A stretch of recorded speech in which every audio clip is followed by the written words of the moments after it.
This week, we are going to talk about choice. I also said choosing, which seems redundant. And what was the last one? Free will. Oh, free will. That's right. Yeah. So whenever we talk about choice, we've got to talk about free will. Does it exist? Is free will a thing, or is degrees of freedom a more productive or useful way to think about this? So I don't know about what you think about this. I have mixed feelings about this because many very smart people say one thing, many very smart people say other things. So I think it's going to be an interesting discussion. Yo, I'm down, dude. And I also have very mixed feelings about this. I actually have a clip that I want to show you. Okay. And I want to get your reaction on it.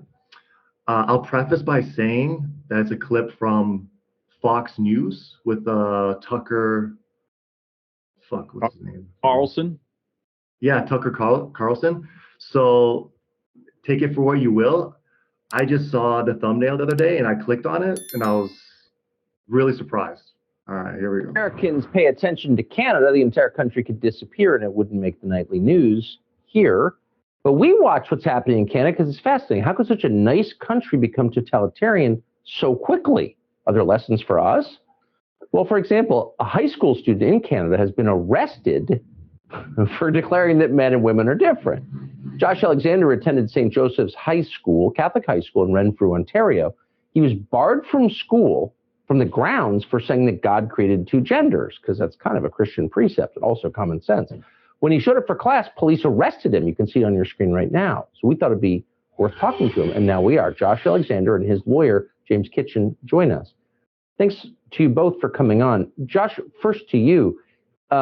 You were arrested because you showed up on campus at a Catholic school for saying that men and women are different. Have we overstated that? No, that's exactly what happened. There was a lot of steps that it took to get to that point, but female students complained to me, and they said they were concerned because males were using their washrooms. This turned into a debate at the school, and I stated my opinion on it, and I used scripture to back that up, and they removed me from the building for the remainder of the year, and when I attempted to attend class, I was arrested and charged. Did you point out that this is a Christian school and that this is like a core Christian idea because it's like in the Christian book, which some call the Bible? Yeah, absolutely. I actually tried to have that discussion with my administrators, but they refused to do so. I like his hat. Save Canada. Mr. Kitchen, my apologies, by the way, on what's happened to your, I think, great country. What's your recourse legally in Canada? Well, it's limited, of course, because our Constitution is much weaker, and because there seems to be culturally and legally much less respect for individual rights and freedoms, and much more interest in government having the kind of power to do what it wants. But there is recourse to the Ontario Human Rights Commission in this case. We think there's been religious discrimination on the basis of Josh's Christian religious beliefs, so we're going to file a complaint to the Ontario Human Rights Commission. And there is recourse through the board itself as far as appealing these disciplinary decisions, and we hope to explore that as well. I mean, Fidel Castro's son takes over your country, and all of a sudden it becomes Cuba. It's just shocking. Josh, quickly to you. Who arrested you, a high school student, for quoting the Bible in a Christian school, must have been ashamed of themselves, I would hope. Did they seem embarrassed? I wouldn't say so. I've had a lot of experience with police over the last couple of years, just through the Freedom Convoy and other events like that. And the police state is quite embarrassing in our country. So, no, there was no different response from them. Are you going to continue high school? I'm certainly going to try to. I would hope that my personal beliefs wouldn't exclude me from an education, but it would appear that's the way it's going to be. It's an unbelievable story. There was a lot to unpack in this video, and I don't think it's so straightforward. I mean, I'm doubting that that's the exact story. So what do you think, first of all? What's your reaction to this? Well, it's hilarious. My favorite part was Fidel Castro's son takes up. Yeah. Dude, Trudeau is hated right now, bro. I mean, he's getting no love. I can understand that 100%. Yeah.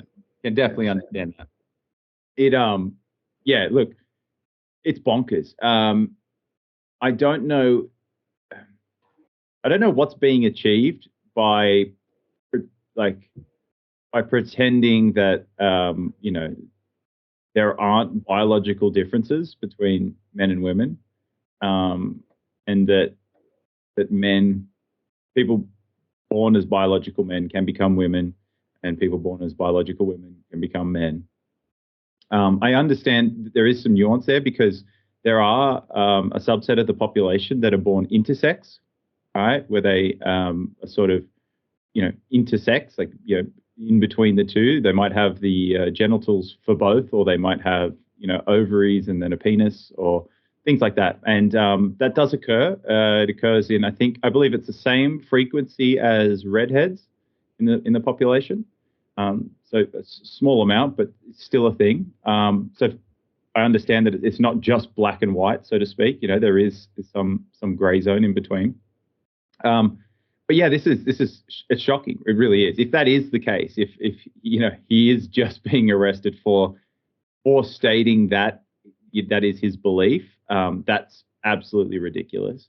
If there are some other things, or the way he's gone about it, might not have been as savory as it could have been, or as tasteful as it could have been.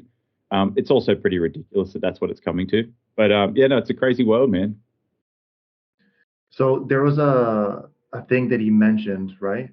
And I want to highlight. He mentioned that this isn't his first time dealing with the police, that he's had multiple encounters with the police through the Freedom Convoy, the Truckers Convoy in Canada. So it's possible that he's also been on the police's radar as well. So yeah. I'm not saying that's grounds to arrest him. I mean, it's just not knowing the full story, just trying to pick apart what we see in that video. I think it's ridiculous that he's 16 years old. Yeah, so it's gone. It's crazy. He's in school, and they're taking him out of school to arrest him because of that, which is just bonkers. Yeah. What? Yeah. So this is a question of like free will in a way, right? Do you think that this video is kind of highlighting the barriers of free will, the barriers of free speech, I guess? Would you categorize free speech and free will into the same sort of realm? In what sense? Like, there is a sense in, because they both contain the word free, so to, that kind of sense. But free will and free speech as a sort of, I suppose you could say they're intertwined in that. Like, we should be free to be able to speak whatever we want, and that based off some, having some sense of free will, or some sort of free will. Well, it shows we can, like, people can say crazy shit. People can say wild stuff. They're free to do it. We can say things that aren't even true. Okay, so that means there is some freedom there. But yes,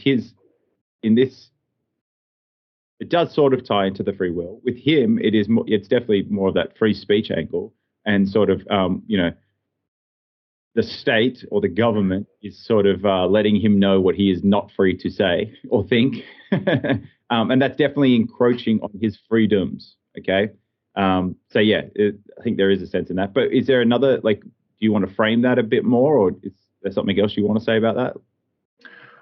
Before the podcast, I was thinking, if we're talking about free will, I'm going to show this clip, right? Because I thought maybe it was along the lines of what we were going to be discussing. And as I was posing the question, I came to realization that it's not exactly in line with what we're talking about today. But I still thought it was something really interesting to show. And did you see what the lawyer said? He said that they're filing a complaint. So Canada has very interesting law, and it's slipping my mind right now. So if anyone knows in the comments, please make sure to comment, and also like the video and subscribe to the channel. In the 60s, there was like this Charter of Rights, or maybe that was in the 80s. I don't remember which one is which. There's like I'm not going to be able to get the terminology right, slipping my mind right now, but there's two different charters, right? And supposedly all of the lawyers who are basically become barred, I guess, is that the right word? When you pass the bar? Yeah. Okay. Yeah. To become a lawyer in Canada, you have to basically sign your life to this new Bill of Rights, maybe? I don't remember. Anyways, one of the bills or charters that was developed in the 80s, right? And it states that you are basically your soul belongs to the law, and you can only use this specific law to battle things out in courts.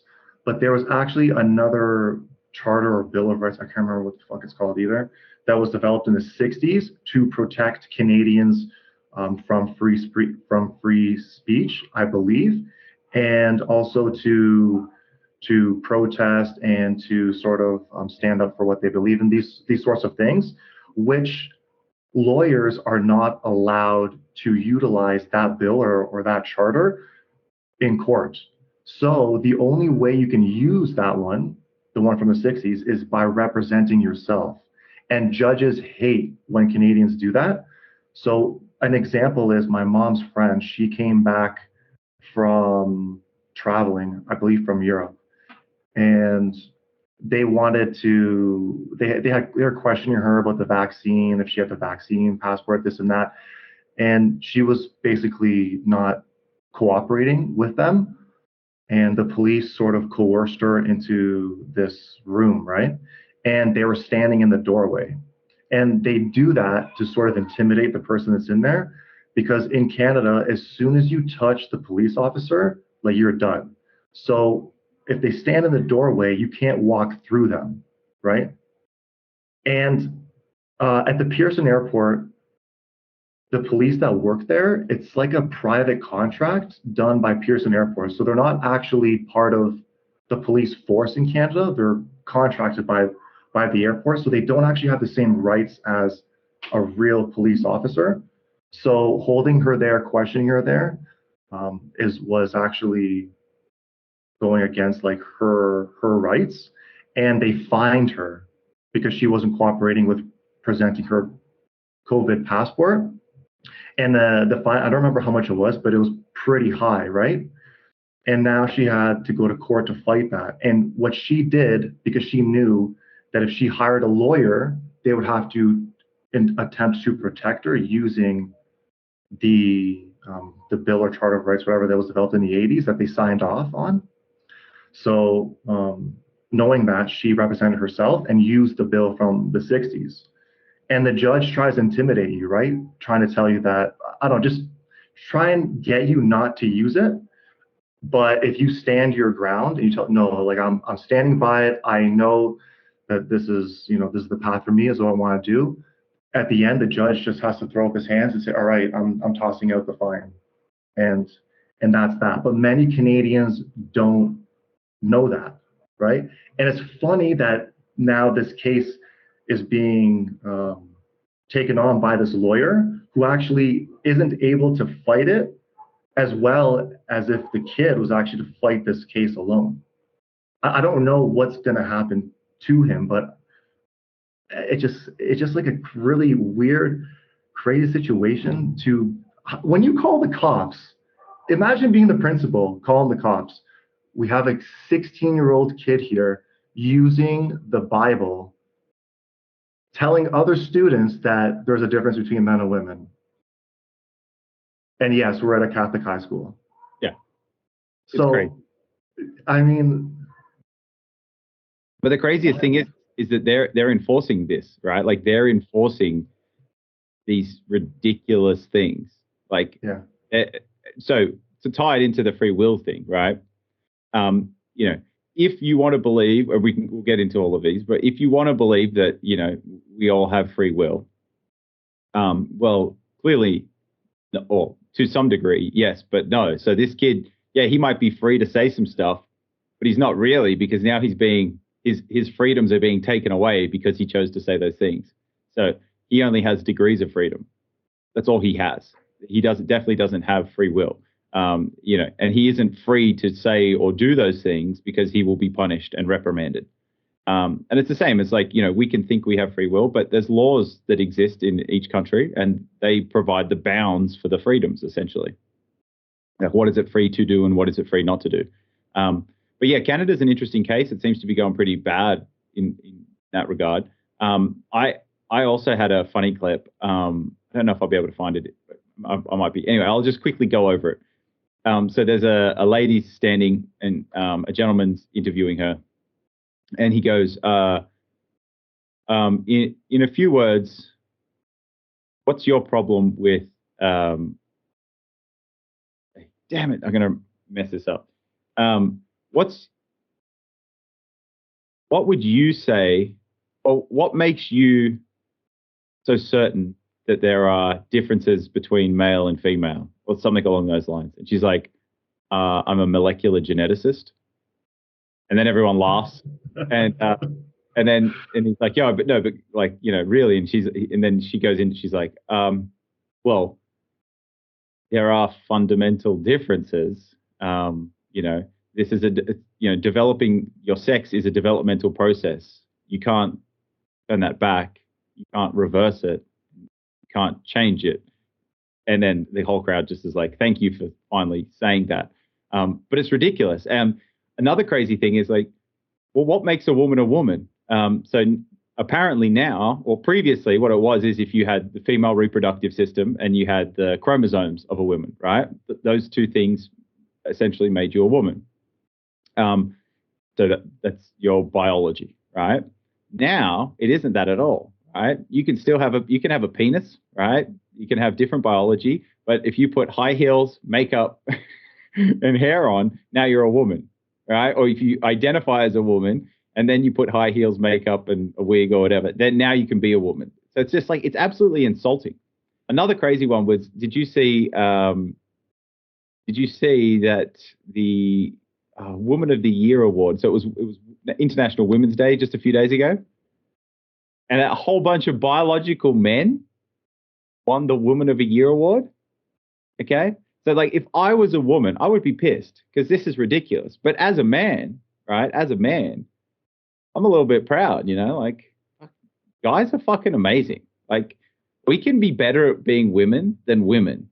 And practice, you know what I mean? Like tiny little bit of practice, and we're fucking nailing this shit. Like so many more biological men have won Woman of the Year. Like this is crazy. Like what the hell? Chicks have had so much time to practice being chicks, and it's just like it's embarrassing that we can just do it in a couple of years. Oh my God, that's hilarious, dude. Fucked So the Western world, like Canada, United States, Australia, Europe, has done a fabulous job of feminizing women for a very long time now. It's been like a slow process, and men, I think, are at a point where a lot of them feel demasculated. So the best thing they can do is take things into their own hands and become a woman, right? It's like this weird, like psychological sort of. Yep. Well, if you're going to take away my masculinity, well, I'll just become a woman. Yeah. And I'll fucking nail it. And then they do the little clicks. But seriously though, I guarantee there's a large percentage of men who just don't feel like they're getting respect in the world, be it at work or at home, or they feel invisible. So one way to sort of escape that is become a woman. Yep. In parts of society, masculinity is now toxic. It's perceived as this toxic thing to be masculine. When, like, yes, of course there can be toxic aspects to it, but it's all like it's how it's implemented always, right? And you need it. It's been essential throughout history to have these differences. Men have done some crazy shit, and without their craziest or that toxicity, right? That wouldn't have ever happened, and we've needed that to survive to some degree. Like it's very bonkers. But yes, the pushing of promoting this toxicity of masculinity is a very dangerous thing. Sort of blending everything together, I also think, is very dangerous. We're not all the same. Absolutely. Not all equal either. Like there are differences, and it's okay that there are differences. It's necessary, really. But yeah, to tie all this back to free will. Okay, so let's pose an interesting question. Are these people choosing to make these transitions and to become other people? Do they have degrees of freedom to choose in this, or is this is this an inevitable thing? Was this always going to happen? Okay, so I'll tell you what I think, but I'm curious what you'll say after. So I think it's a little bit of both. I think there's a degrees of freedom which you're able to navigate through and you're able to make decisions in, but you're limited to what you can do, what you can say, how you can act, right? And we'll just keep going with the masculinity.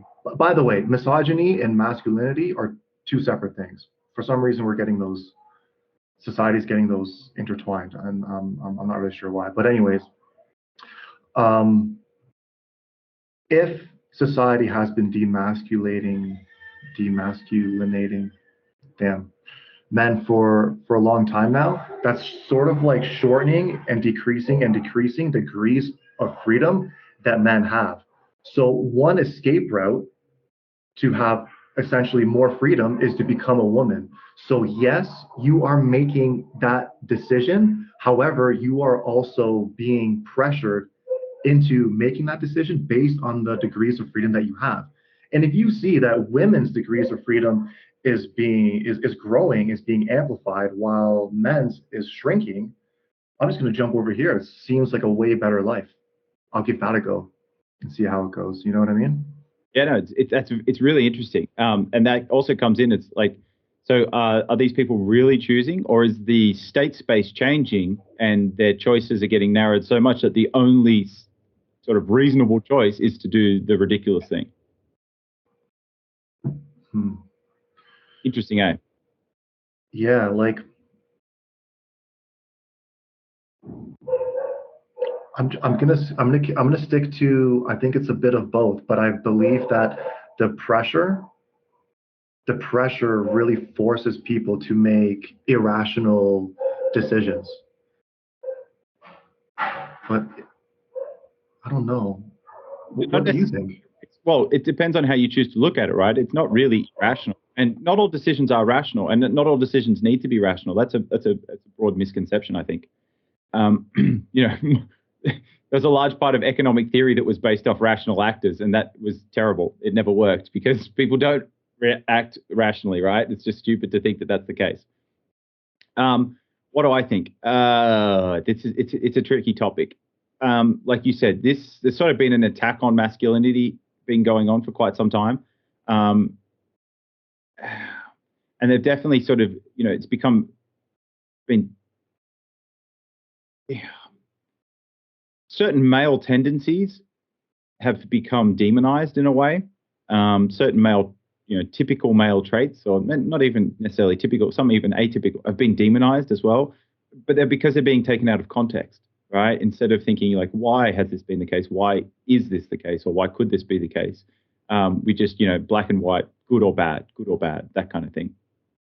And so, yeah, it has been getting demonized. And I think it's in the modern age, what does it mean to be a man? It's kind of been a bit murky.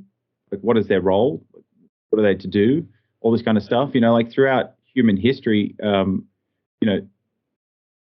you sort of would have had more clearly defined roles, if that kind of makes sense. Like there was, having to go, like, being not having a period and doing these kinds of things has different advantages and disadvantages. And so you were more free to be able to go out and do those things for long periods of time without having to worry about things like a period and all sorts of other stuff. And so it allowed men to go and do these other things. But at the same time, there's always this risk and danger of going and doing those things. So men typically did risky jobs and all that kind of stuff. And now there's, then people talk about the pay gap and all this other stuff and how, for the same job may get paid more and all the rest of it. But it's also murky. I don't think that it's as clear cut as some people make it seem. On average, men typically do riskier jobs than women, and typically you get paid for risk. On average, men don't carry babies. You know, they don't have the baby on them. And so that, you know, they're free to work during that entire period while the woman might not be able to work as well or perform at the same level she would be if she wasn't carrying a baby. And then after that period, the man doesn't have a recovery. He doesn't have to make sure that things, you know, are healing after the process of birth and everything else, et cetera, et cetera, et cetera. So, you know, I think that accounts for a lot of, you know, pay gap stuff. I don't think that it's just like, oh, you're a man, you get paid more. You're a woman, you get paid less. I think that's a very, you know, silly way to think about it and look at it. But back to it. Okay, so yes, I think that point that you made is very important. It's like the men's space of possibilities has been shrinking and shrinking and shrinking. And so a very convenient way to sort of hack the system is to just jump into the other bucket that's been growing and growing and growing their possibilities. And then on top of that, you know, because of this sort of the way women have been treated historically is so unfair. Now, like that pendulum swung one way, and now that pendulum's almost swung all the way back. Probably, you know, might have even swung all the way back. Why wouldn't you jump into that camp while your current space is shrinking? Why not jump into the other space that's expanding and is at like the end, you know, at the peak of its pendulum swing back in the other direction? You know, actually, it seems like a rational decision when you think of it in that frame. That's true. I guess it would be a somewhat rational decision. I'm still stuck on this thought between free will and the degrees of freedom. Like, how much free will do we actually have? Maybe we should try and think about this from the very beginning. So we both grew up in a very similar sort of system, right? Canada and Australia are very similar in that you start school at the age of 3 or 4. You start high school like 14 or 15, right? Wait. You started school at 3 or 4? You went to like You went to preschool or something? Yeah, preschool and senior. There's like a preschool, junior preschool, and senior preschool, something like that. I don't remember. I didn't have any of that. So we have. Oh, okay. We have the first year of school is kindergarten, and you're typically 5 or 6 years old in kindergarten. Oh, okay. And you go into year 1, and then year 2, year 3, year 4, year 5, and then year 6 is your last year of junior school, right? And then you go into high school, and you have year 7 through 12 in high school. Then after high school, you go to university, and you do 3 or 4 years at university for an undergraduate degree. That would be our school. But I just remembered. I never did pre. I never did I did kindergarten. I never did the preschool stuff. I never went and did the other younger school. Okay. I just remembered we have junior kindergarten and senior kindergarten, and I'm pretty sure you start at 4 because our preschool is like when you're 3. I'm pretty sure that's what it was because in grade 1 you're 5 or 6 years old, I believe. But anyways, my point is that the systems that we grew up in are fairly similar. So throughout grade school, throughout high school, this is sort of preparing you to go to college, university, or the workforce, right? And based on your education, depicts what sort of work you can get into. But it's not only that. There's obviously lots of factors, but basically and then so anyways, you get a job. You typically get married, typically have kids, typically retire, and then you die. So everyone sort of goes through as well. There's buying a house in there as well. Everyone sort of lives life in a very streamlined sort of template, right? And society sort of sells us this idea that we have to go to university, go to college, get student debts, get a job, find a wife, get married, or find a husband, have kids, buy a house, retire. This is sort of the dream that society sort of makes us believe is the ultimate sort of life to have. And that is sort of programmed into our brains from the very beginning. I mean, throughout elementary school, you have adults asking you, oh, what do you want to be when you grow up? Or where are you going to be going to school? You have student or teacher counselors or whatnot come into the classroom talking about different high schools you can go to or different universities that you might want to go to, different career paths. You do sort of these tests to see your personality and how it relates to different sort of job styles. So your entire life is always preparing you for what the system, for what benefits the system. Ultimately, what's ultimately benefiting the system most, and that's how we basically live our. Do we have free will? Do we really have free will if we're living in this stringent system? No.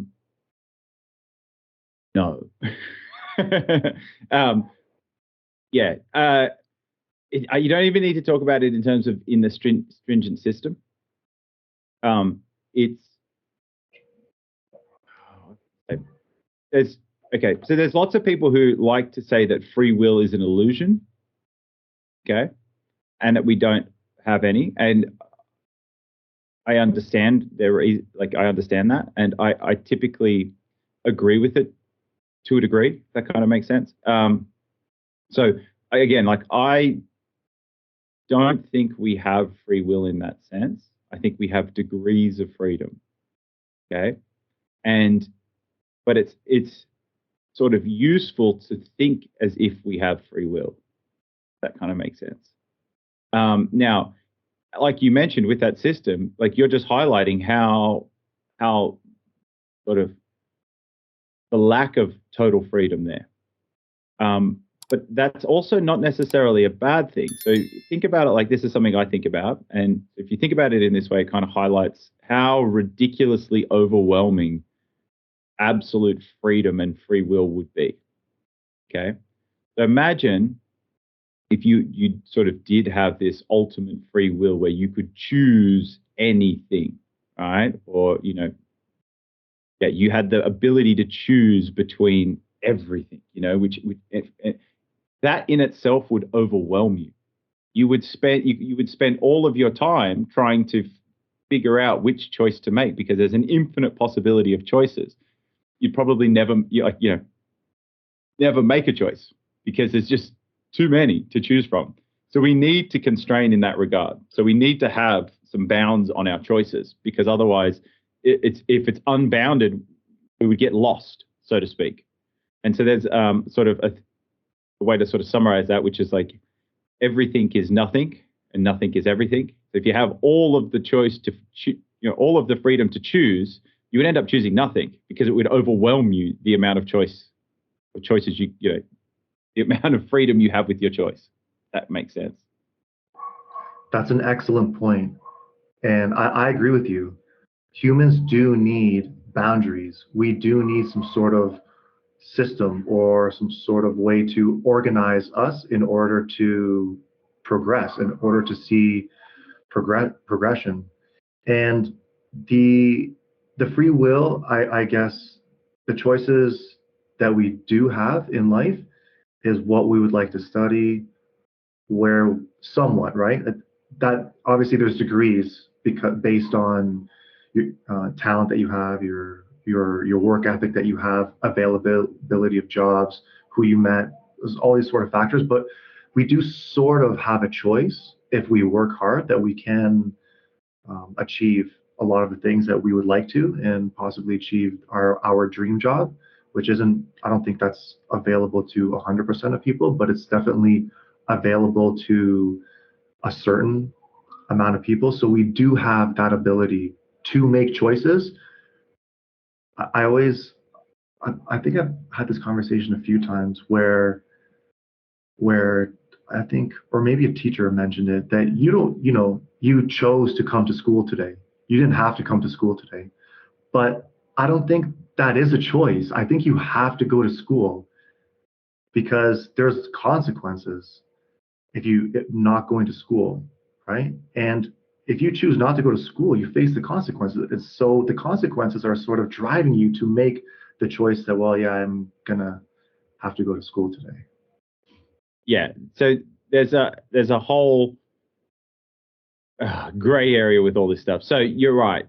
You chose to come to school. Did I really? When the whole system is set up in a way that, like, if I don't do this, I'm going to become an outcast, and all of the access to opportunity can be cut off from me if I choose this different path, because I'm not going the way that everybody else is going, or that the system has defined that I should go. So yes, you're right. There's a whole school of thought, and there's a whole group of people who believe that we don't actually have choice, and that free will is an illusion in that regard. Like, there is no such thing as choice. There's a gentleman. Give me 1 second. I'll find his name. Rupert Spira. He comes across as a rather enlightened kind of fella from Britain, and he believes that there is no such thing as choice. It's something that we sort of like after the fact we kind of put in that we made a choice. But and there's a cool way you can think about, like, you can do this sort of thought experiment yourself. His example that he uses quite often is about tea and coffee. So he says, if somebody asks you, would you like tea or coffee? Oh, actually, he's British, so I'll do a bit of a British accent. Polska, if somebody asks you, would you like some tea or coffee?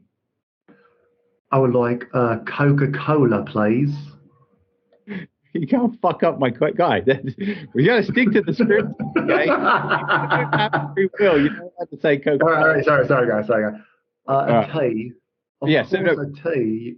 Okay, so now, if you just slow down, if I ask you, would you like a tea or coffee?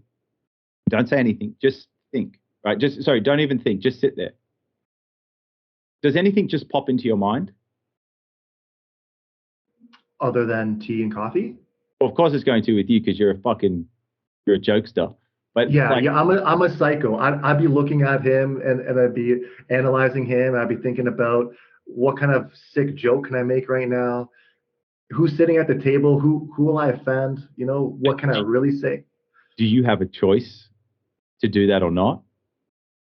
Or does that just happen? You fucking with people? I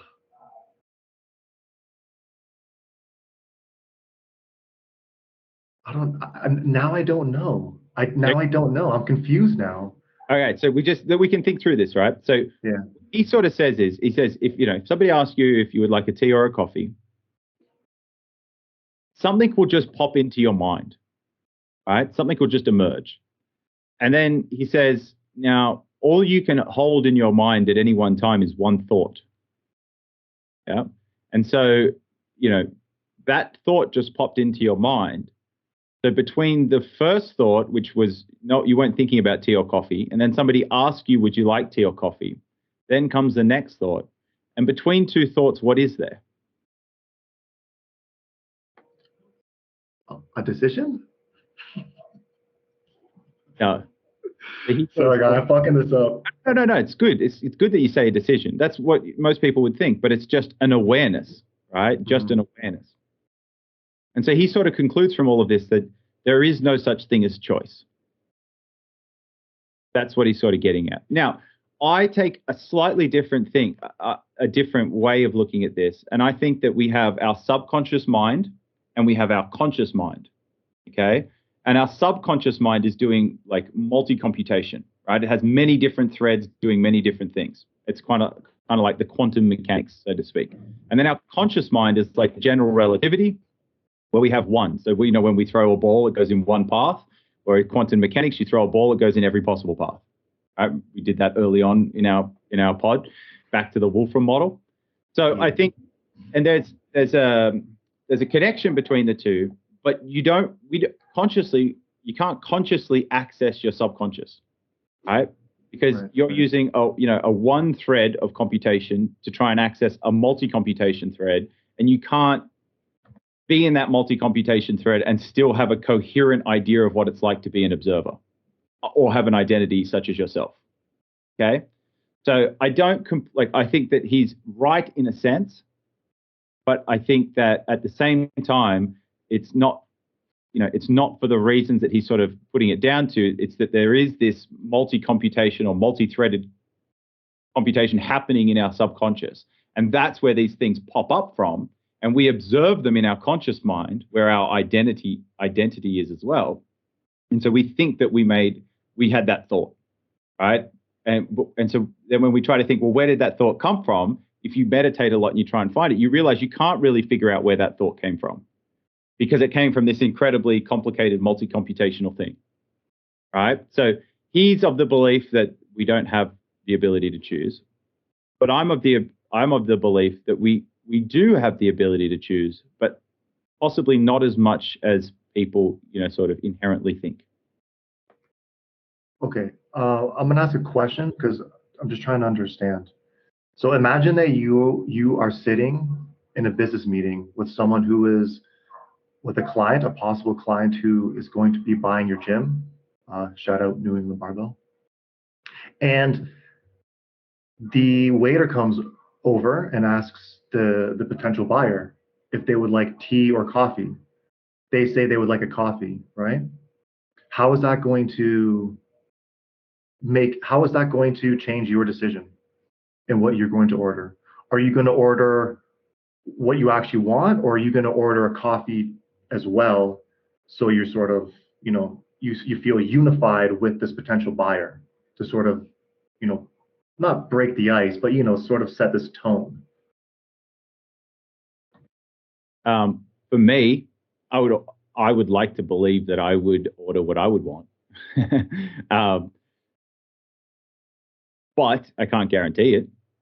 There could be some sort of subconscious process going on that wants me, or that sees a benefit in aligning with this person, or trying to create a common ground. So like, oh, you ordered that. That's my favorite drink. You could play it that way. You could do all these different things. But I think the more sort of important thing is, I would still like to believe that I have some ability to choose what I say or what I would like. And I think that learning how to reason and critically think improves or increases your ability to do that. I see. I'd have to admit, I would probably just choose the coffee, just whatever they're also drinking, just to sort of set this sort of like tone. Oh, we're the same. You're just like me. Yeah, that kind of thing. Yes, sort of. It's like this little, stupid little. It's not. I'm not playing games, but I'm trying to sell my fucking gym, right? So. You're from Canada, and if we see anything from what's happening in Canada right now, we just know you guys are pushovers. Damn, that's true. So knowing that, I'm ordering that tea now. See, now I'm gonna be rebellious. Good guy. Fuck the systems. Yeah. So these are just like things I'm thinking about as we're talking about this. Things that are going to influence choices, right? Because me, for example, I'm ordering the coffee as well, because I'm just trying to set this tone with this potential buyer. It's sort of stupid, but it is what I would do in that situation. And so that's going to sort of affect my choice. You said that there's some other factors that are also involved in the choice that you are making. So if there are other factors in the choice that you are making, are you making that choice, or is it these factors playing a role in making you make a decision? It's both. So it's those factors as well. They're creating the possibility space. So like you mentioned, they're constraining the space or creating the space, so I'm only free to choose within that, and then I only have the degrees of freedom to choose within that space, right? And those other factors create that space, but then the actions I've chosen, or the actions I've done, my experience in life, and every other thing leading up to that has created created the space for me to be able to choose between those options, if that kind of makes sense. So for me, before I learnt about the mechanisms of action of caffeine and the effects that caffeine can have, and the role that the actions that caffeine can have in the body, and et cetera, et cetera, et cetera, I would have chosen coffee, even if it was at lunchtime or dinner or something like that. But then, since learning about these things and understanding what caffeine can do in the body and the different effects that it can have and roles it can play, et cetera, If it was after 12 o'clock, I wouldn't choose the coffee. Now, also understanding what I know about tea and tannins and the role that in the effects that tannins can have in the body with inhibiting nutrient absorption and different other things, I also wouldn't choose the tea. So for me, I've found I wasn't getting the outcomes I wanted, so I wanted to learn more about certain things, and then I've used that to inform my decisions more so. And so I like to think that I have more of an ability to make decisions based off my preferences and based off what the outcomes that I would like in life, right? So, the fact that I am a Caucasian male born in Australia and raised in certain circumstances would have given me certain, subconscious preferences, right? Just because of when I was born, where I was born, and the different things that I was exposed to. Yeah. Yeah. And, if you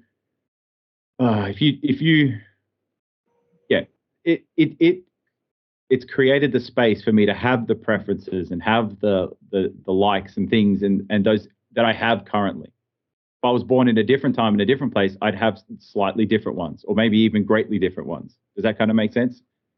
Absolutely. So do you like Vegemite? I do like Vegemite, but I have a strict rule with Vegemite. The amount of butter must equal the amount of Vegemite. Otherwise, there is no point in eating Vegemite. And I think where most people go wrong with Vegemite is they try it without any butter. And that is a serious mistake. Okay. Yeah, no, I totally get what you're saying. So I have another question, actually, because I'm sort of thinking that, like what you were saying, is sort of an environmental factor that's driving you to make certain the decisions that you're making. Okay, so let's say that it's the first time you're meeting your girlfriend's parents and you guys are going to a steakhouse to eat, right? And your girlfriend's dad says to you, yeah, order whatever you want, right? And you look at the menu and there's a huge range of prices in the steaks. Are you gonna go for whichever steak that you actually want? And if you do, and you see that it's the most expensive steak, are you then going to choose another one because you don't want to choose the most expensive thing on the menu? Who's paying? Oh, sorry, right. So the dad's paying, her dad. Sorry. Yeah. So this is how my mind works, right? Who is this guy? Who is the guy, right? Like, what can I try to infer, or what do I know about him up until this point? Like, is he well off, or is he a battler?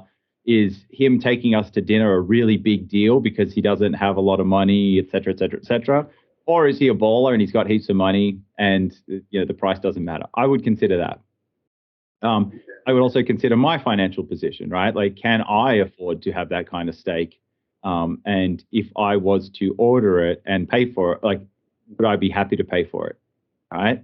Now, given me and what I think I know about nutrition and things like that, I wouldn't just choose based on the price of something. I would choose based off the quality of it. If there was a way to infer that from what was on the menu. So, for example, if I'm given the option between a grain-fed or a grass-fed, I'll choose the grass-fed every day of the week. Yeah. But I will also, to some degree, try and consider. And this comes down to like how consciously aware you are of yourself and your surroundings. And I think consciousness is a scale. And for whatever reason, I started out as a young person being very self-conscious, okay, which I thought was a negative, which ended up being a slightly negative thing, being too self-conscious. And I've tried to transition that self-consciousness into self-awareness, okay? And so I like to think that I'm more self-aware over time. I've become more self-aware over time, and I think of myself as being relatively self-aware. So in that choice, I would make the choice for what I would eat off that menu, not based off price. I would make it based off what was going to nourish me and satisfy me based off my requirements in that moment. If that happened to be the most expensive steak, I would not let that inhibit my decision. Wow, dope answer. But unless the father was struggling financially, or, maybe didn't have a lot of money, and him taking us to dinner was a really big deal for him, I would not like to place an unnecessary financial burden upon him. And in that circumstance, I would likely choose something that was not as expensive. I would go for the cheaper option, but I still would try and make sure it was nourishing and satisfying, if that makes sense. Like, there's been plenty of times I've been to dinner and I haven't ordered all the food that I need to eat. I will pre-eat before I go out to dinner just to lessen the burden on other people. We should have a sorry counter right here. How many times has Polska said sorry in this fucking podcast? God damn, that Canadian influence, dude. Yeah. You got to apologize. You mentioned so many cool things, right? So many variables, so many factors, decisions, all these things sort of making you make a choice, right? So if we go back to that dude that you mentioned before, I guess in this example, do you really have a choice? If you are so self-aware of all these things happening at the same time and all these factors, and that is driving you to make a choice that best suits you or best suits the situation, is that really a choice? Really? Well, and what does it even mean to be best, right? Like, best suit or best this. Like, how can you even know? How can you know what is best? We can only think that we know, if that makes sense. Like, we have for you. Yeah. So we are, right, because, in some sense you are free to choose, because you've got a list of items on a menu, so there is the ability to choose between those different things. But how much will your prior training data or prior imprinting or prior life experience inform your decision? It sounds like all of them. Yeah, exactly, to a degree. But this is where I believe that if you develop your self-awareness, and you start to understand, like, your what people would call your inherent nature or all that kind of stuff. If you become aware of that, develop that self-awareness to become aware of the way that you act and your biases and your tendencies. If they aren't aligned with what you would like in the world, then there is the capacity to start to choose to act differently and to think and perceive things in different ways. And the only reason I'm confident in saying that is because I believe I've done that for myself. I've been able to change how I perceive things. And I did that because I was not getting the outcomes that I wanted just by doing what was inherent to me, if that makes sense. So that's why I do believe that there is a thing as choice. I do believe that choice does exist, but I don't think that it's like this inherent thing that we're all sort of given. I think that the ability to choose arises from that development of self-awareness. Right. Okay, so let's go back to your example. You sort of, I'm just going to argue that you sort of created this template for how to make a decision on which steak you're going to order at the steakhouse, right? Yeah. So let's just isolate two factors just to make it more simple. One is price. So this is going to be dependent on how much money the dad makes. So let's just say he's a baller. All right, so you're free to choose whichever steak, right? Because he's a baller, let's just say. And then the second thing is if it's grass-fed or not, right? And there's only one choice of grass-fed steak on the menu, and it's also the most expensive one. So you're going to be choosing that one. So you're limited to, well, not limited, but essentially based on your awareness, you're going to be choosing that steak. Yeah, and make my choice easier. Right. So that's like, so therefore the amount of options that are available to me based off my preferences and everything else, all of a sudden collapsed into that just being, that's the choice. Right. So did you really make that choice, or this sort of template that you've constructed based on your individual personality? What's that? It helped to make the choice for me.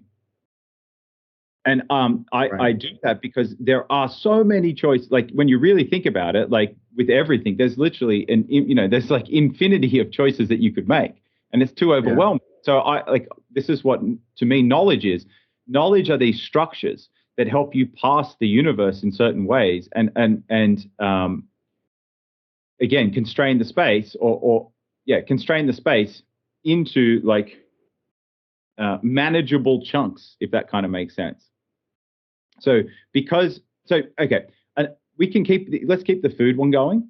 Sorry, you were going somewhere with this. So if you wanted to finish that just quickly, we can finish that, and then we can go into the section. Okay. So in that circumstance, you're free to choose that grass-fed steak, the baller one. Now let's change his occupation. He doesn't have a very good job. He's struggling. He wanted to invite you out so he could meet you, but he's not a guy that can afford a nice steak dinner. He's going out of his means to sort of meet you, right? And you're aware of that. That's going to change your choice significantly, will it not? Yes. But that's I've made sort of in some way I've chosen to allow that to change my choices because I've decided to care and consider those variables. Oh, yeah, good point. But if I did choose to consider those variables, then it wouldn't influence my choice as much. Is self-awareness sort of like, if you have so much self-awareness, are you not, I don't want to say jail, it's a weird word, but are you sort of in this, are your degrees of freedom, are your degrees of choices diminished based on your awareness? Yeah, well, to answer your question, just really broadly, yes, but I think that we can frame it differently, right? Okay. Yes, absolutely. Too much self-awareness, and you will absolutely fuck yourself up. Because, and we've spoken about this before, if you're continuously trying to consider everything that everyone else is, everything about everyone else, or how they're going to perceive you, or how they're going to react, or how they're going to take this, or how you become paralyzed, right? Trying to think and account for every other person, right? We've spoken about this quite a few times for you because you're quite a considerate person, but sometimes that consideration can inhibit your ability to do things for you or to do you, if that makes sense. And it can be very tiring, constantly having to think how someone's going to think about you or perceive you or react to something that you do and all this other crap. It is absolutely constraining. So yeah, there is this trade-off between sort of that self-awareness and the rest of it and your degrees of freedom. Okay. And then on the inverse of that, if you have sort of low self-awareness, then you sort of have maximally open degrees of freedom in that aspect. But then because there's no real structure, you don't really have a solid foundation to sort of build from, and you can get lost in the abyss. And so there's kind of like that duality. And so the answer is that at both ends of the extremes is really bad. The whole idea of all of this is to find a balance point for yourself. All right. And that balance point exists somewhere between the extremes. I get joy out of making decisions based on my self-awareness. There's a sort of joy that you get from sort of pleasing the situation, right? Or thinking that you've made the right decision. For example, if you're with the poor dad, right, and you choose the cheapest steak, let's just say, right? There's probably going to be like a sense of gratitude on his end when he's paying the bill. Maybe if he's aware of it, right? There might be a sense of gratitude from your girlfriend as well. Thank you for not breaking my dad's credit card. And there might be a sense of gratitude from the wife as well. And you might think that they will perceive it that way, and you get a sense of gratitude knowing that you made a good decision at that dinner, ordering the cheapest steak. Well, good decision, right, is based off a bunch of other premises. Okay, so is it really, or okay, I'll quickly address that. Then there's a cool story that we can say. So, there's the argument you can make the argument of like, okay, well, is that really a good decision? Does not breaking the bank for him really end up being a good thing? Or does you choosing a really expensive steak and fucking breaking his credit card force him to do something that he has been, avoiding doing this whole time because he never had to? Yo, that's a good point. Yeah, yo. I'm making this guy do overtime, yo. All right, you'll get in there, work harder, bro, so you can buy me steak. Yeah, that's funny. Okay, no, so it's a good point, though. It's a good point. There's a good sort of, I think it's like a Chinese proverb story thing from, like Confucius says. So there's a gentleman, a farmer, and he lives with his son on a farm. And he has horses, okay, on the farm. And one of the horses one day runs away. And so the farmer's out looking for the horse and he can't find the horse. And so then the neighbor comes across later that day and goes, "Oh, farmer, you've lost one of your horses. How unlucky, or how bad that must be." Farmer goes, "We'll see." Okay. So then the next day comes and the horse comes back the next day and he's brought a whole bunch of other horses with him. And the farmer's like, "Oh, okay, well, these horses are here." So the neighbor comes back across and goes, "Oh, farmer, your horses come back with other horses. How good that is." And the farmer goes, "We'll see." Okay. So then the farmer's talking with his son, and there's all these new horses, and they're untrained. And so the farmer, goes, "Well, we're going to keep these horses, so we'll have to train them." So gets his son to jump on the horse and start training the horse. The son falls off and breaks his arm. Neighbor comes back across and goes, "Oh, farmer, your son broke his arm trying to train the horse. How bad," or "how unlucky," or "how sad," like bad, sad, unlucky, those kinds of things. And the farmer goes, "We'll see." Then the next day, farmer's there and his son's got the broken arm. They're trying to train the horses, and the conscription officers turn up to try and conscribe or recruit men or children or boys of age to join the army to go off to war. They look at the farmer's son and see that he's got a broken arm, and so they don't sign him up. And so the neighbor comes back across and goes, "Oh, farmer, how good, how lucky that your son didn't get taken by the officers to go to war." And the farmer goes, "We'll see." Okay, so I butchered that quite a bit, but anyway, the main thing is things are what we make of them. And there's no real way to know in the moment if something is good or bad. Okay? There is just no way in the moment to know that. It's only in time will we find out if something was or wasn't that way. And it also always depends on our perspective, if that kind of makes sense. So that was the sort of a funny way to say that sort of meta point, right? Too often we try and conscribe good and bad to things when we really can't know in the moment. The only way to see is time. Time is sort of the master revealer of all things. Now, when you were mentioning the food example before, I was just thinking about an example. We all have, I don't know if it's we all. I like to think that as human beings that have a certain level of consciousness, we have the ability to pick and choose our preferences and biases to some degree. And it is very dependent on our level of self-awareness. Now, with food as the example, we can talk about something here. And this is because I had this discussion with my dad the other day. So my dad makes his food choices based off flavor, texture, and enjoyment from food. Okay? I make my choices for foods based off nourishment, energy requirements, texture, and taste. Okay? But primarily, the things that I weight the highest are the nutrition and my energy requirements. What is this food providing to me? Right? It's essential. So I try and cover the basis of essential first. And then I think, what are my energy requirements beyond that for today? And that's how I make the base of my food choice. Then within that constraint, within those bounds, I then choose based off taste and texture. Okay? So I kind of have this framework that's here. So whenever I'm presented with with choices, I feed it into my model, so to speak, right? And then it it constrains the space so that it makes it efficient for me to be able to choose within that space. Yeah.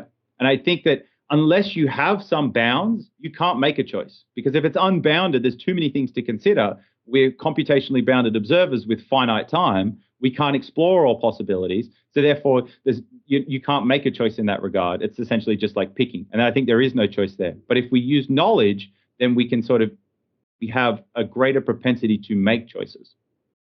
Okay.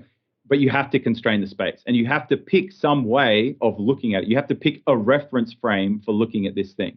So because I have a different methodology or a different framework or a different structure to make choices based on food, I end up choosing different foods to my dad, right? And so he'll say, his preferences are based off that. So he's like, I don't know how you eat that. And I say, well, it's delicious for me. And he goes, oh, but if you had a cream sauce, it would be so much better. I'm like, yeah, but if I had a cream sauce, then I would have for what I understand about health and nutrition and things like that, I would have the incorrect ratio of carbs to fats for my meal. And I also know that if I eat something with that ratio, I don't feel as good afterwards. And I like feeling good. So I won't choose to do that. And he goes, yeah, but it would be so much more delicious with a cream sauce. I go, yes, but this is not about delicious for me in the same way it is for you. And how I define delicious is different to you, because I define delicious in that the bounds of, is it nourishing to me? And how does it meet my energy demands or requirements for the day? Does that make sense? Absolutely. Knowledge is another thing that sort of constrains decisions being made, right? Or maybe constraints is not the right word, but yeah, no, it is. It absolutely is. And this is where we get into that thing where you were saying before about self-awareness. If you have too much self-awareness, how do you sort of do anything? And it's because like if you have you need something to constrain the space, because you can't digest, you can't perceive an infinite thing. It's too much, right? You have to constrain the space. You have to find some way of sort of constraining it, blocking it up, chunking it out to be able to make a decision in that regard. I suppose human beings sort of need rules, laws, constraints, all of these things to sort of function in society. And we could probably argue about what is too much or too little. But if you look at how a mother is with her kids, right? A mother is trying to sort of put up as much barriers as possible to protect her children from society and make sure that they can sort of go through society as fluidly as possible, right? So sort of restricting their absolute free will, because I'm sort of realizing, like, because of what you were saying, absolute free will is just too much. Humans won't be able to sort of make decisions, right? If there's just too many options, too many things available, it's just too hectic. So like a mother has to set up barriers for her children, the system in which we live in as well has to set up barriers for humans to sort of function at the highest level, right? However, I think that we are noticing, especially nowadays, is that some of those barriers are overstepping certain boundaries. So we can sort of look at what is crossing the line and what isn't crossing the line. But making those types of distinctions, I think, is really, really difficult. Just based on our lives, Roops, I think you might agree. I think we might have mentioned this before, but I remember what it was like in the 90s. And even though I was really young, I feel like the 90s was like the most perfect balance between barriers and constraints and free will. Would you agree with that? Yeah. 90s is kind of like the high. It was like the peak. But look, yes, I do agree. I think initially when you said that, I don't know if you misspoke or if you did mean it, but you said a mother is trying to provide as many restrictions as she can. I would disagree with you. I don't think it's as many restrictions as she can or as a parent can. I think that Okay, the way I see this is when you're born, right, you do have some priors because you are of human descent, you have human genetics, right? So there are some structures already in place that's already going to, the universe is just like this infinity of information and data, right? And so as a baby being born, you have your human genetics that create the structures this way. So that already kind of defines how you're going to pass the universe, how you're going to interpret or pass this information that is all around, okay? So that's already giving you some priors. But essentially, for a child that's just born into this world, the world is just undifferentiated chaos, right? There is some mechanism to, tell light from dark, contrast. That's all the brain really knows, that is the contrast, right? So you're seeing these contrasts between things. But it's only over time, as that training, you're exposed to that training data, do you then start to be able to sort of differentiate things or to categorize things differently as being different or similar, etc. Okay, so for a baby, the world is just essentially undifferentiated chaos, and I think that the role of the mother and the parents is to provide some bounds initially to help sort of navigate them in a direction, right? And then the parent's role on top of that is to constrain the choice space, right? Initially, to constrain that choice space. So instead of being like, what do you want to eat for dinner to a child, right? That's just like, if you had kids or whatever, you can sort of tell it, that's a crazy question to ask a kid. Like, what do you want for dinner? That's so open-ended that the kid could just be like, ice cream, hot dog sandwich, or, like some crazy fucking combination. And, it's opening a can of worms. So it's quite clear that you need some level of self-awareness and knowledge to be able to actually make,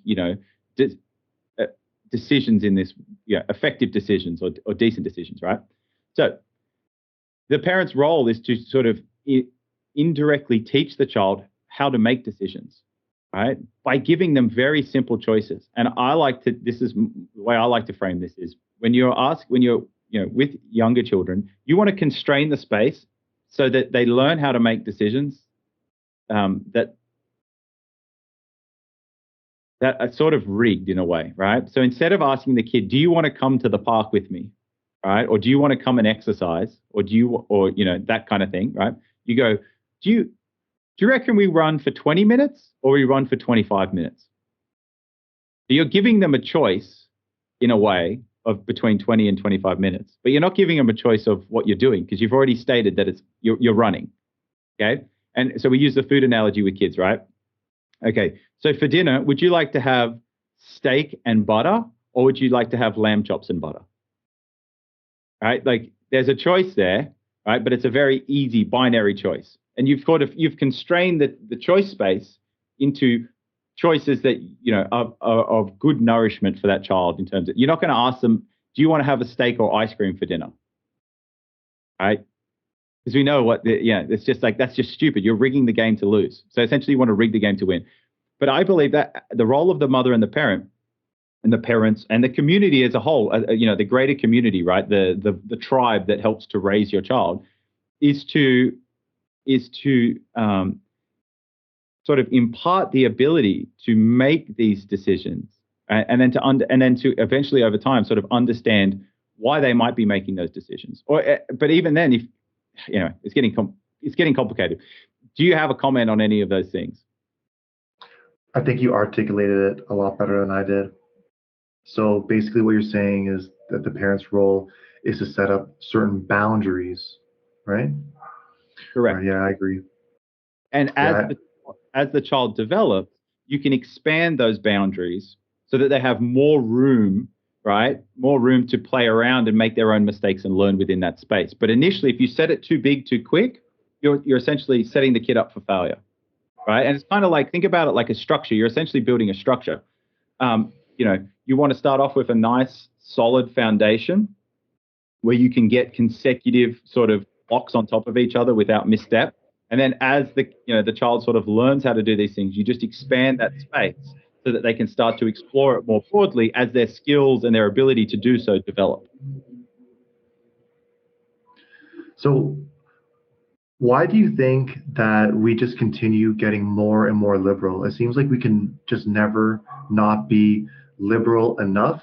And because of this, more and more constraints are being placed on the population. Like where do you see this ending, and how much do you think that our free will or our choice is essentially being taken away? I think it will continue. It will always be a battle. I think it will always be a battle between this. And why are we getting more and more liberal? In some parts of the world, yes, that is the case. But I don't know. I'd say with a decent degree of certainty that in other areas we're probably counteracting that somewhere, right? So as one goes up, there might be one, sort of receding somewhere in the world. We might just be biased because of what we see based off social media, etc. That kind of thing. But why more liberal in the West, especially? Because when you're content and satisfied within your life, you're busy living your life. You're in your life living it. When you're not, and you're upset and angry and you blame and you do all this other bullshit, those people typically are the ones that spend the time and energy trying to push these agendas, right? They think they know better than everybody else, so they spend their time trying to tell everybody else what they should be doing, and then lobbying and pushing for the laws that would, do the thing for them. And I think that's a very interesting concept. It also ties into power and why people do that kind of stuff. But there's something to be said about that. Yeah, I don't know.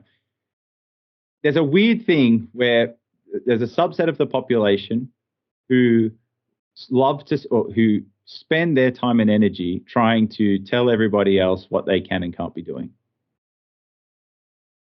Which is so interesting, because I think even liberals want free will and want free speech, but all these policies that they're pushing for is actually reducing people's free speech and reducing free will in a sense. And my concern is that because the environment is sort of, you can never be liberal enough. The needle's always moving more and more left. So essentially, it's like I don't know if this is the right analogy. The snake eating itself. Yeah, is that appropriate to use in this context where essentially the people are demanding that the needle continue being pushed more and more left, and in turn the government comes back and says, okay, that we're going to put more policies in place, but we don't. People don't want more rules and more restrictions, but they're asking for it at the same time. Is that sort of like the snake eating itself? Yeah. Right. That can be used for sure. It's an interesting thing, because I think for a lot of these people, well, for a lot of the people that continue to push this kind of stuff with the more and more liberal and there is no gender and all this kind of stuff, it's quite satisfying for them in the moment. But I think it's also they're kind of looking for love and acceptance in all the wrong places, right? A good example of that is, like the pronouns things. And you must use my pronouns. Why put so much weight on that? Why do your pronouns matter so much to you? Why is that the most important thing for you? The fact that that's where you put your emphasis kind of informed or tells me everything I need to know. I'm like, well, that's silly. You're putting so much weight. You're overweighting gender or pronoun. It's just silly. And so, sort of the way I sort of tend to think about it these days is that shows a very one-dimensional person. And then, the sort of catchphrase, which is like looking for love in all the wrong places. You're looking for love and acceptance in all the wrong places. It's like being a bodybuilder. Becoming a really good bodybuilder is very one-dimensional. It actually inhibits your ability to do almost every other thing in life. And being that one-dimensional, it's very fragile, right? You want to be multi-dimensional. You want to have, and in terms of like enjoyment and satisfaction from life and things like that, you want to have many different dimensions where you can gain that enjoyment, satisfaction, and happiness in life, right? The more dimensions you have, I think to a point, I think there's probably limits with this as well. the more robust you are, right? Look at people who put all their emphasis on beauty, right? They're beautiful at a young age, and everything about them is defined by how beautiful they are, okay? And then all of a sudden they start aging. Madonna's a great example of this. So they start aging, and then they start changing their face because they can't age, because their entire identity, everything that defines them as who they are, is based off their youth and their beauty. Why would you overweight the one thing that is guaranteed to change over time? You know, like, throughout all of human history, we've all aged. We're now coming to a time where that might be different. It might be different now, right? But for all of human history, it hasn't. For all of human history, people are born, people die. People are young when they're born, and they get older and older and older and end up dying.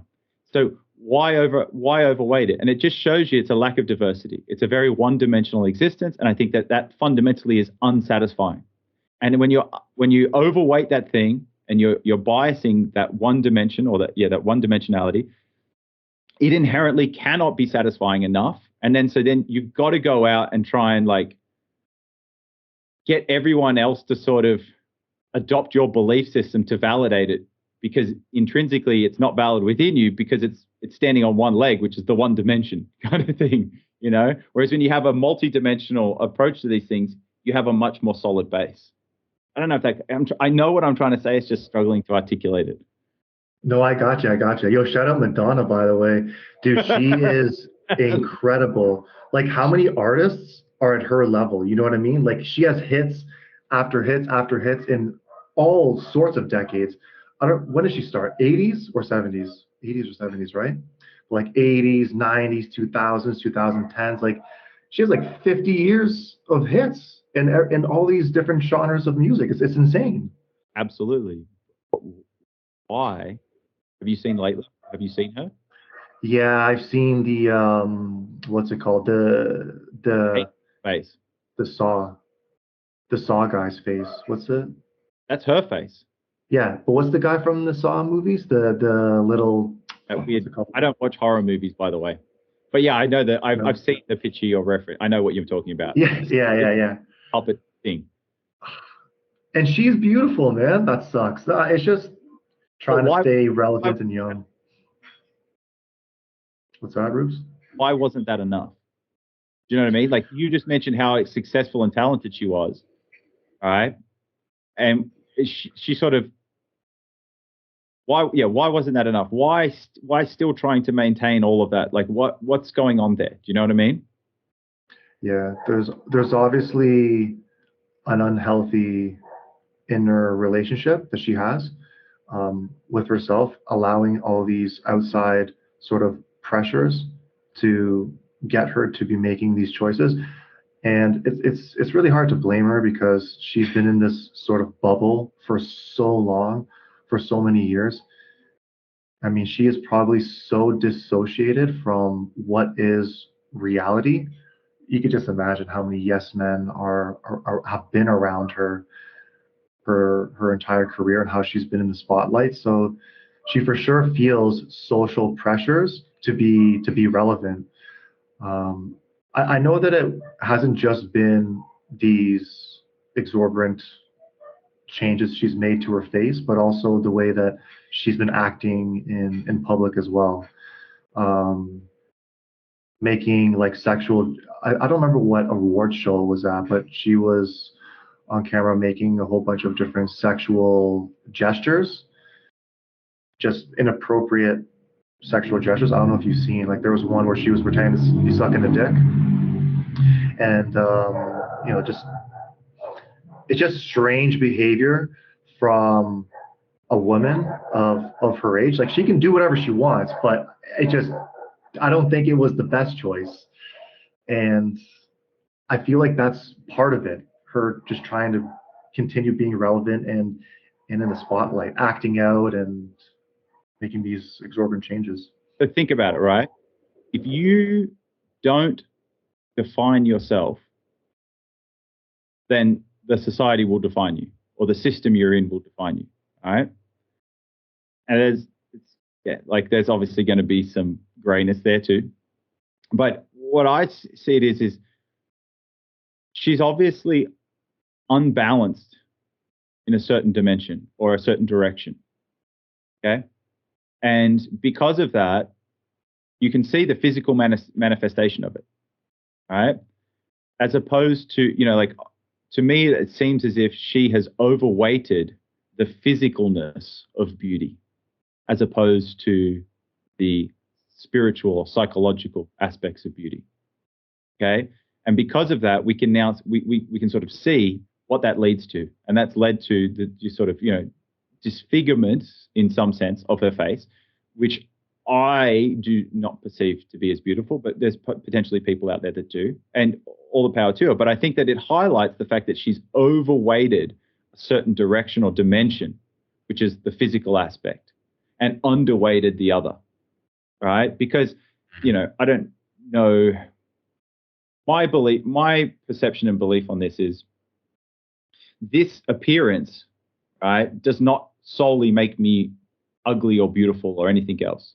It is the totality of my being. It is the combination of the physicality and the psychological, the spiritual. All of that ties into if you're a beautiful person or not. Right? I've met many a physically attractive or physically stunning person who to me was ugly because of the way that they conducted themselves or behaved in life. Right? So I've chosen not to solely base my judgment on someone, whether or not they're beautiful or not or whatever, off a physical thing. I've chosen to have it encompass more dimensions than just the one. And I think that's sort of what I'm trying to get across here is like taking into that, higher dimensionality, trying to have, instead of having everything dependent on one thing, have it dependent on a multitude of different factors, if that makes sense. Yeah, we mentioned at the beginning of the podcast, there's this attack on masculinity, but there's also a huge attack on femininity as well. And one thing that women are bombarded with big time is this image, right? And there's all sorts of factors that drive women to, or pressure women to stay beautiful and do all of these things to try and be beautiful. And I think it's just escalating and escalating. Like if you look at people now, they're trying to become a filter. They're trying to become like, I don't know, are they Instagram filters or iPhone filters or whatever, where you have like that smooth plastic looking skin.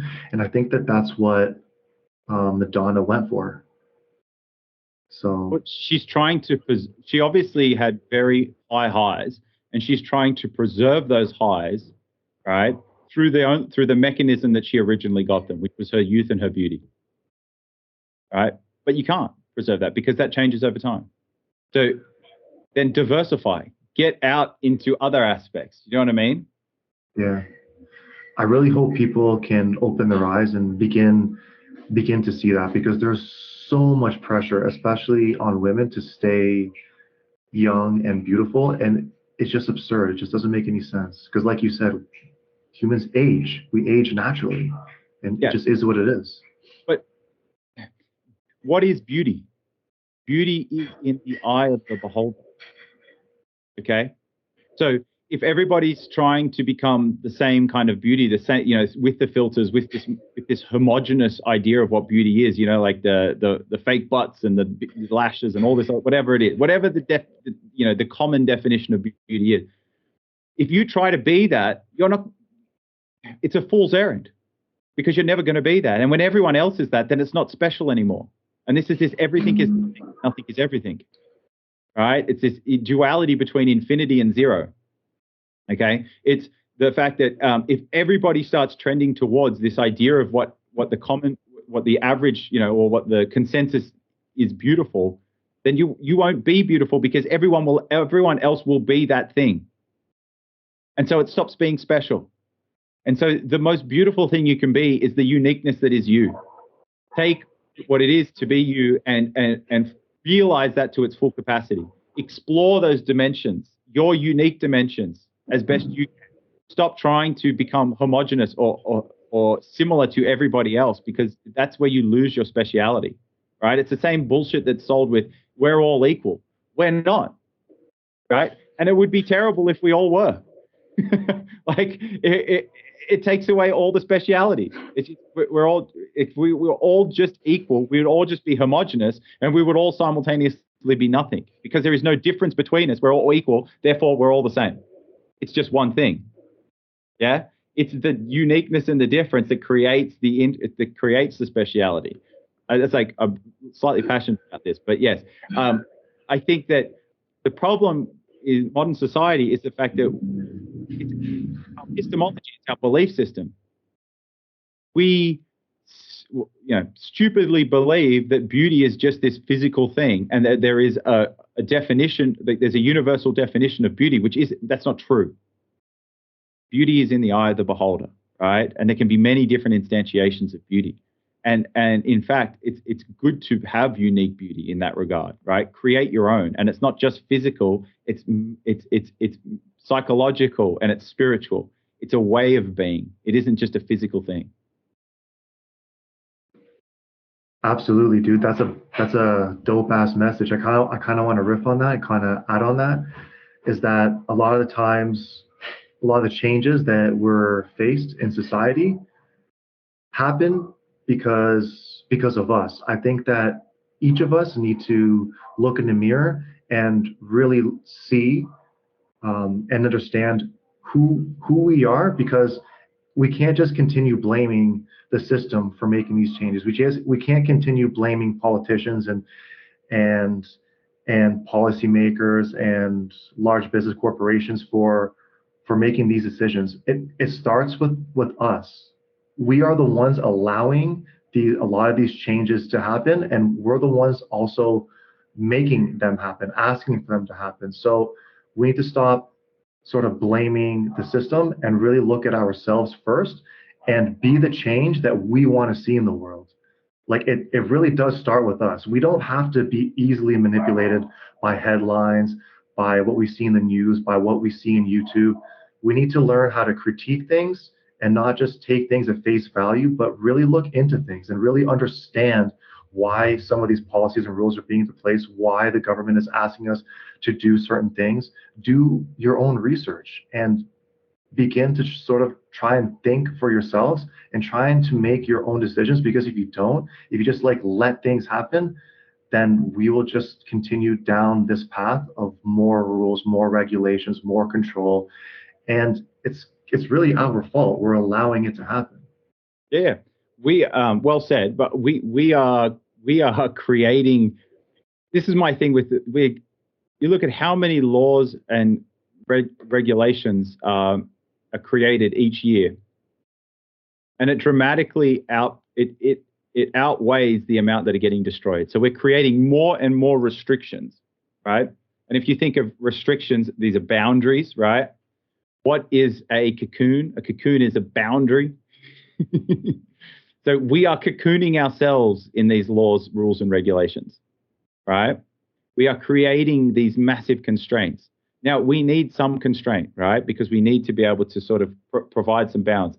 But if we do too much, we will massively inhibit our degrees of freedom. And then we will sort of guarantee that future will be upon us, right? And so we have to be mindful of this. And so, increasing your self-awareness, understanding your current belief system, challenging your beliefs, right? Looking for more robust models, looking for more robust belief structures, and developing an epistemology that leads to usefulness, practicality. These things are really important. And it all starts with criticism and critique. It all starts with, wanting or being willing to do something differently. And because if you're not willing to do something differently, you won't change in that regard, right? You sort of have to be willing to do things differently to get different outcomes. But yeah, I agree with you. It really does come down to individual education. And you cannot rely on anyone or anything to educate you or to provide you an education. You've really got to go out and get that and seek that for yourself. And that needs to be an intrinsic thing within you. Remember, guys, we're just two idiots trying to figure out what this shit's all about. Yeah. So that was good. I think we should. I'll provide some accompanying documentation to this episode, So going through like, who's saying what about choice and free will and things like that, so we can sort of have a bit of a spectrum of the opinions and the beliefs that different people who I would say, are probably more intelligent than myself and you have to say about this kind of stuff. So I'd highly, suggest reading that and watching this episode and then sort of taking what we said as food for thought. All right, don't forget to like and subscribe and share the video and comment, talk some shit. Maybe you could, let us know what we got right, what we got wrong, educate us. Enlighten us. Enlighten us. Help us on our journey to achieving enlightenment. Correct. Yeah. All right, Guy. Mad Pod. Peace, everybody. Enjoy your whatever time of day it is for you. And again, don't forget to like, subscribe, comment, create some controversy, share it with your friends or your nemesis and enemies. All right, love you, bro. Love you too, Guy. Bye. All right, peace.